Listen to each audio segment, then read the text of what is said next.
आप सभी को हैप्पी न्यू ईयर। नए साल की ढेर सारी शुभकामनाएं और नया साल आप लोगों का बहुत बहुत बहुत अच्छा बीते। जो आपकी जायज मांगे हैं वो आपकी पूरी हो जाए। देखिए अभी अब तो जिन्होंने प्रीलिम्स दे दिया स्कोर अच्छा है, अब वो मेंस की तैयारी में शुरू कर दी है। लेकिन बहुत सारे ऐसे न्यू कमर हैं जो इस बार मेंस में एंट्री मारने वाले हैं। तो जो भी मेंस में एंट्री मारने वाले हैं या जिनको भी दिक्कत है कहीं ना कहीं, तो यहां पे हम लोग अभी इस वीडियो में आपको सिलेबस को हम डिस्कस कर दे रहे हैं। सिलेबस के साथ जो बुक लिस्ट है उसको भी डिस्कस कर दे रहे हैं और बुक लिस्ट का पीडीएफ इसी वीडियो के डिस्क्रिप्शन में मिल जाएगा, तो वहां से आप पीडीएफ उसको ले लीजिए। सो सिलेबस और बुक लिस्ट दोनों हैं, क्योंकि बुक लिस्ट का डिमांड बहुत आ रहा था कि एटलीस्ट मेंस का बुक लिस्ट दे दीजिए। तो बुक लिस्ट मैं देता हूं, उस किताब को आप ले लीजिए और उस किताब को क्यों करना है, कैसे करना है, ये भी मैं अभी जब डिस्कस करूंगा तो उसमें बता दूंगा। तो सबसे पहले हम लोग सिलेबस देख लेते हैं, उसके बाद किताब का लिस्ट देख लेते हैं और उसमें क्या लेना है, क्या ऐड करना है, वो भी मैं उसी किताब के डिस्कशन के साथ में आपको बता दूंगा। पीडीएफ उसी का नीचे है, फिर से रिपीट कर रहे हैं, डिस्क्रिप्शन बॉक्स में है, वहां से आप डाउनलोड कर लीजिएगा। पहले पीटी का दिया जा चुका है, मेंस का भी डाउनलोड कर लेना, ठीक है। चलिए तो अभी हम लोग सिलेबस से स्टार्ट करते हैं। ये बीपीएससी की सिलेबस है जो बीपीएससी के ऑफिशियल साइट पे 60वीं से 62वीं लिखी हुई है। 67 में भी अभी यही फॉलो होने जा रहा है। तो ये बीपीएससी के साइट पे आपको मिल जाएगा। इस सिलेबस के अंदर अलग अलग मेंस कैसे होगा, प्रीलिम्स कैसे होगा। तो इसमें जो मेंस का है वो यहाँ पे मैं आपको दिखा देता हूँ। पहले आपकी हिंदी की कंपलसरी पेपर है, सिर्फ क्वालिफाई करना है, इसका मार्क्स नहीं जुड़ेगा। तो हिंदी का 100 नंबर का है, 3 घंटे की पेपर होती है। दूसरा आपका GS paper 1 and GS paper 2। तो जीएस पेपर 1 एंड पेपर 2 ये भी 3-3 घंटे की होगी, 300 अंक, तो टोटल 600 नंबर हो गया।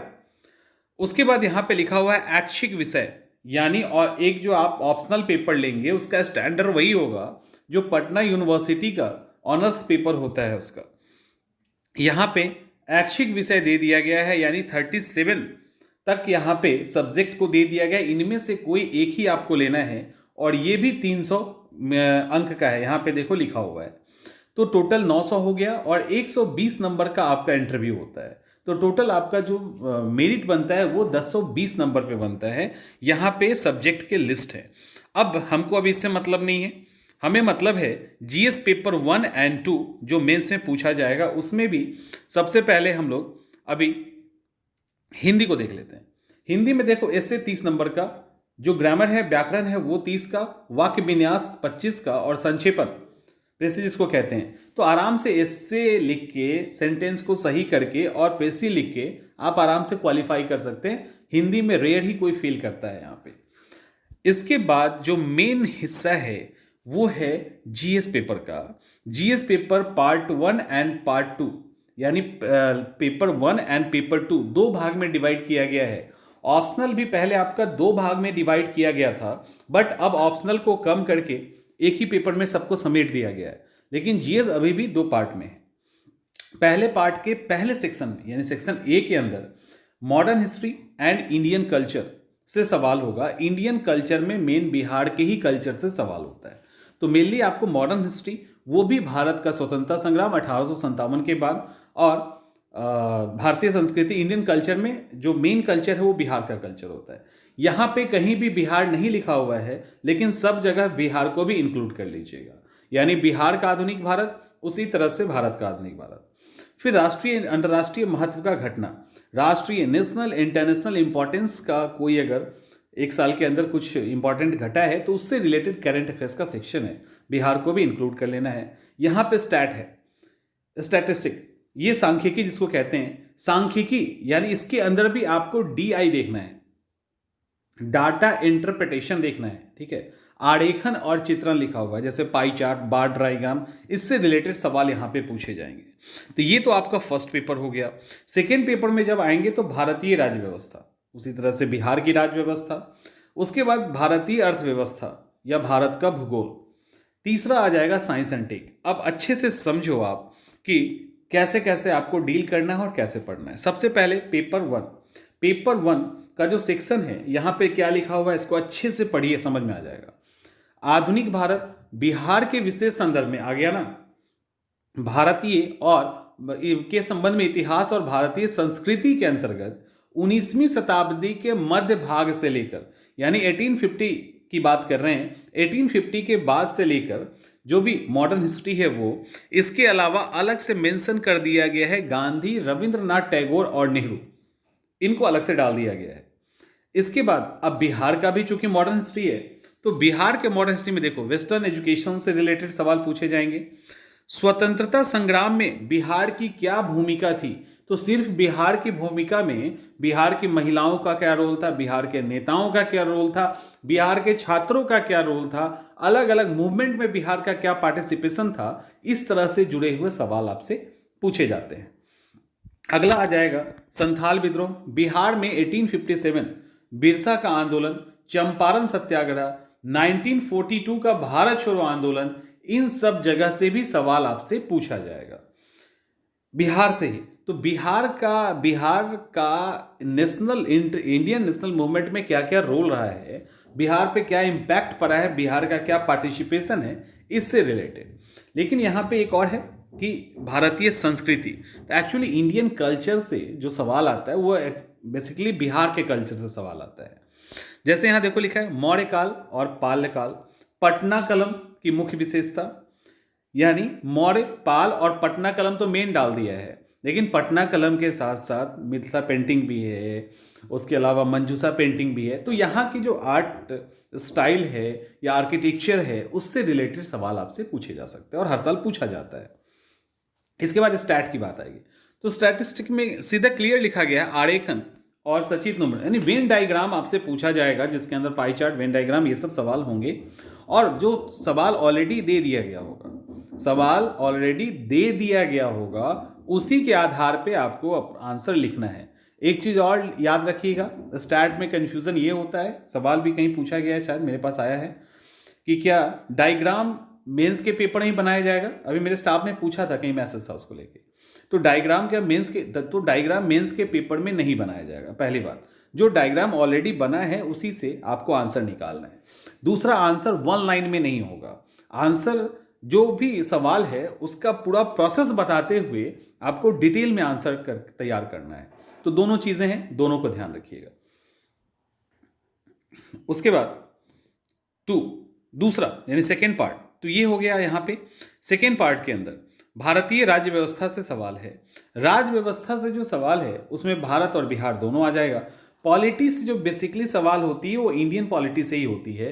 खासकर अगर बिहार को अगर लें तो बिहार में जो इलेक्शन से रिलेटेड समस्याएं हैं, जाति और धर्म की समस्या है, या इलेक्शन के अंदर जो काला धन लगाया जाता है, तो चुनाव से संबंधित समस्या, या फेयर इलेक्शन नहीं होता है, या हमारा कॉन्स्टिट्यूशन का क्या फीचर है, राष्ट्रपति की पावर्स, तो राज्यपाल को लेकर जो क्वेश्चन आया था वो ब्लैक लिस्ट भी हो गया है कि राज्यपाल कठपुतली हैं। तो मतलब इस तरह के सवाल काफ़ी पेटेंट सवाल हैं बिहार के, वो हर साल ही लगभग अलग अलग फॉर्म में पूछा जाता है।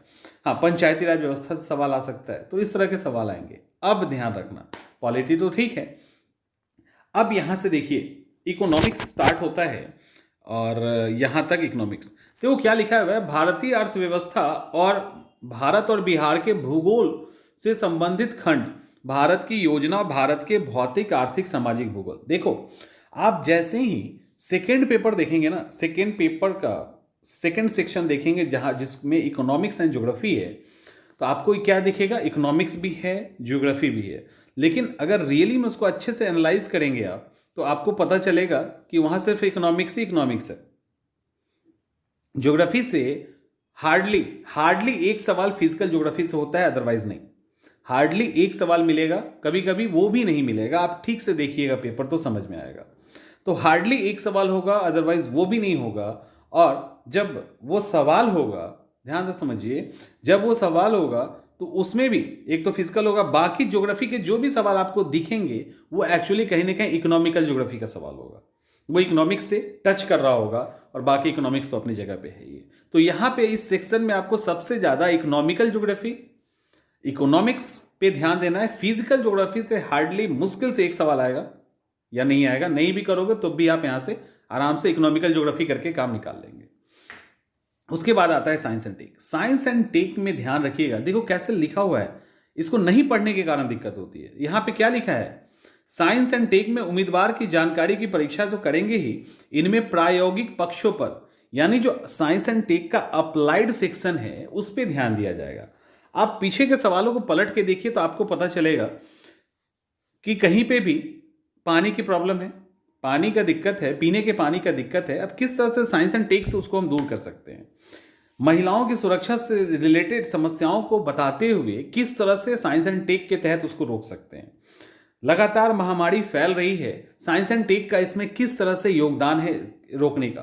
तो साइंस एंड टेक का अप्लाइड पोर्शन ज्यादा पूछा जाता है। बायोटेक्नोलॉजी का भविष्य में क्या रोल है, नाभिकीय विखंडन न्यूक्लियर फिजन या फ्यूजन का क्या रोल है, ठीक है। इसके अलावा थोरियम बेस हमारे पास न्यूक्लियर पावर प्लांट है, वो मतलब क्यों भारत के लिए इंपॉर्टेंट है। और ये साइंस एंड टेक का हम अलग अलग सोशल इश्यूज में किस तरह से यूज करके उसको कम कर सकते हैं, ट्रैफिक कम कर सकते हैं, महिलाओं के साथ जो दिक्कतें हैं उसको कम किया जा सकता है। मतलब एनवायरमेंट पॉल्यूशन बहुत ज़्यादा है, उसको कैसे ठीक करें, सीवेज की इशू है उसको कैसे ठीक करें। तो इस तरह की जो इशू है उससे रिलेटेड सवाल आपसे पूछे जा सकते हैं। तो यहाँ पे क्लियर लिखा है कि साइंस एंड टेक को क्या जो अप्लाइड सेक्शन है उसी पे हम बल देंगे और ये दिया जा रहा है। तो साइंस एंड टेक को भी उसी नजरिए से आपको पढ़ने की जरूरत है। एक तो थ्योरी पढ़ लीजिए, नैनो टेक्नोलॉजी, बायोटेक्नोलॉजी जो भी चीजें हैं, और उसको अप्लाई कैसे कर सकते हैं डे टू डे लाइफ में, सोसाइटी में, एनवायरमेंट के लेवल पे। तो वो आपको बस देखना है, आप आराम से साइंस एंड टेक का पेपर निकाल लोगे। अब सवाल रहा, अच्छा हम लोग की मेंस की क्लास 3 जनवरी से स्टार्ट हो रही है और टेस्ट सीरीज भी स्टार्ट हो रही है 3 तारीख को। तो जो भी ज्वाइन करना चाहते हैं वो कर लें।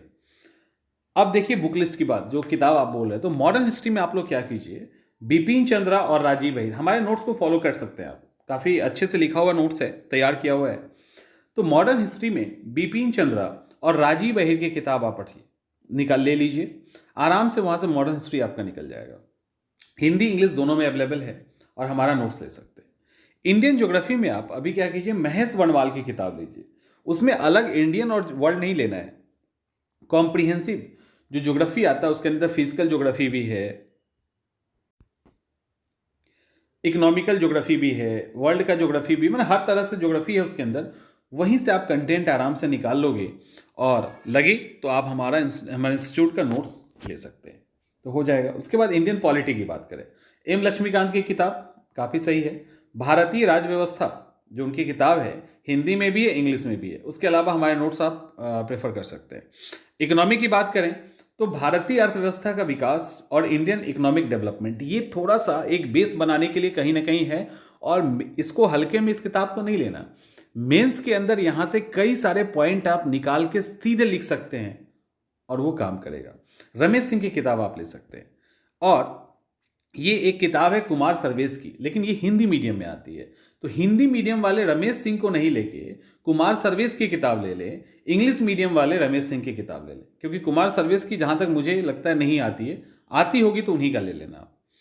साइंस एंड टेक की बात करें तो विज्ञान और तकनीक विवास पैनोरमा की आती है, एक पतली किताब है विवास पैनोरमा की, तो वो किताब आप ले लीजिए साइंस एंड टेक का, उससे आपका काम हो जाएगा। स्पेक्ट्रम की किताब आती है, वो भी ले लीजिएगा। तो 2 किताब साइंस एंड टेक के लिए ले लीजिए ताकि अप्लाइड करना। अच्छा, विवास पैनोरमा की जो किताब है वो केवल हिंदी में आती है, इंग्लिश में नहीं आती, ये भी दिक्कत है। तो जिनको हिंदी है वो तो ले ही लीजिए उसको, इंग्लिश वाले इसको लेना है, और हिंदी वाले भी स्पेक्ट्रम को ले लीजिए। उसके बाद नोट्स आप हमारा ले सकते हैं, वो आपकी मर्जी। Stat 11th and 12th NCERT की किताब आती है, हिंदी में भी इंग्लिश में भी, बड़े प्यार से उसको पढ़ लो।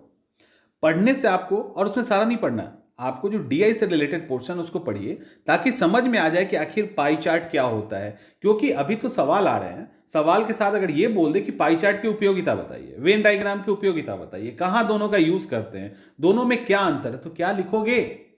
तो 11 12 जब पढ़ेंगे तो आपको समझ में आएगा, जब ये समझ में आएगा तो पेपर सॉल्व करना आसान हो जाएगा। अरिहंत का प्रैक्टिस बुक आता है, वो ले लीजिए प्रीवियस ईयर का। लुसेंट का भी प्रीवियस ईयर का स्टैट का आता है, वो भी आप लेके प्रैक्टिस कर लीजिए। अब रहा सवाल बिहार स्पेशल का। बिहार स्पेशल के लिए कोई भी 2 किताब,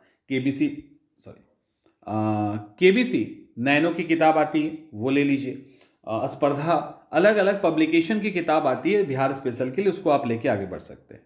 करंट अफेयर्स की बात करें तो कोई भी ईयरली मैगजीन, एक नहीं 2, कोई भी 2 ईयरली मैगजीन, प्रतियोगिता दर्पण, क्रॉनिकल आप ले सकते हैं, अगर मैं मेरी मानिए तो आप आराम से क्रॉनिकल लीजिए, आप आराम से कर लेंगे और नोट्स चाहो तो ले सकते हो। तो इस तरह से आप इसको कवर कर सकते हैं, ठीक है। होप है कि अब उम्मीद करता हूँ कि आपकी जानकारी क्लियर हो गई होगी सिलेबस को लेकर भी और बुक को लेकर भी। इसका पीडीएफ रहेगा, आप पीडीएफ वहाँ से डाउनलोड कर लीजिएगा।